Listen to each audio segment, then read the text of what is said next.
Stories about people doing whatever they can to help others, especially kids. That's why I'm excited to meet my next guest, who's using the power of horses to change the lives of inner-city kids. Hartford, Connecticut ranks in the top 10 most dangerous cities in the country. Connecticut is one of the wealthiest states, but Hartford is probably the third poorest city in the United States. Over a third of its residents live below the poverty line. Many of them children. When you label a child at risk, it means at risk to fail. And these kids understand that's the label they've been tagged with. But retired Marine Patricia Kelly came up with a surprising way to make a difference in the lives of Hartford's urban kids. And it's an idea that has legs. 4 of them. Let's get these horses out.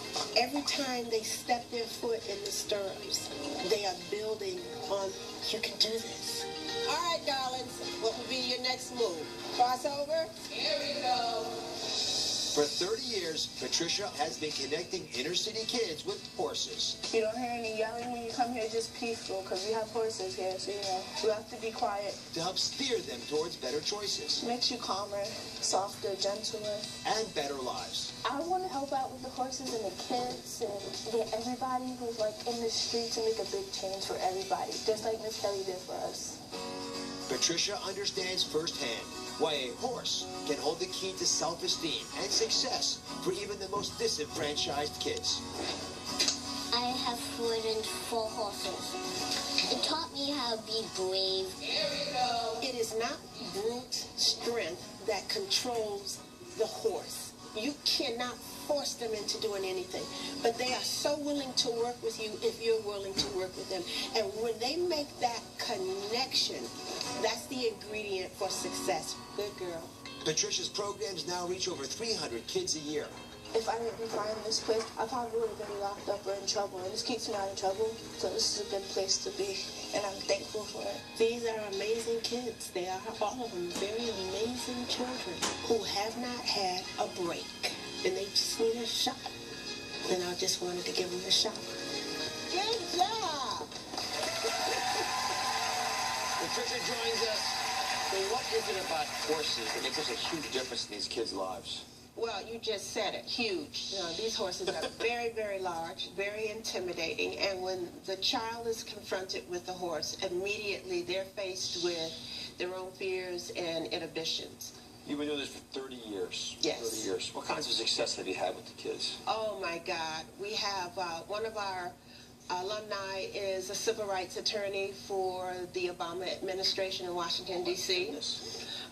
We've got lawyers and entrepreneurs and social workers and teachers and just good moms and dads. It's 30 years, so now I'm not only looking at them, but I'm now teaching their children. So we've had a tremendous amount of success with the use of horses. I wish I could sit here and just celebrate you all by myself, because I love doing it. But I thought there's probably better ways of doing it. And I thought I'd have some of these kids whose lives you've changed, where you've made a difference. Tell me about you a little bit.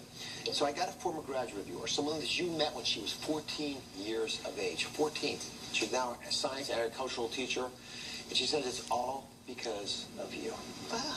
Look over there. Let's take a look. Come on out, Steph. Oh, right, Stephanie Russell.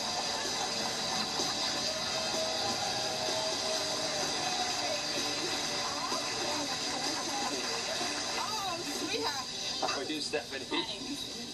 Oh, you're so pretty. Did she grow up nice? Oh, my God. Well, she was always nice. She was always nice, but she's always been beautiful, too. But now she's a grown woman. Oh, I feel so old. So, Stephanie, look at Patricia's eyes and tell her why you wanted to be here.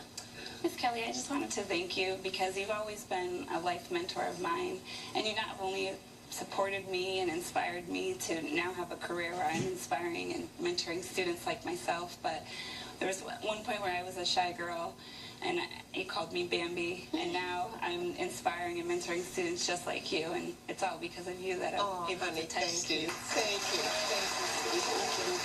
Thank you. I love you. I love you, too. When you hear these inspiring words from Bambi, a.k.a. Stephanie, and others, how does that make you feel? Old, but grateful that God chose me to do this.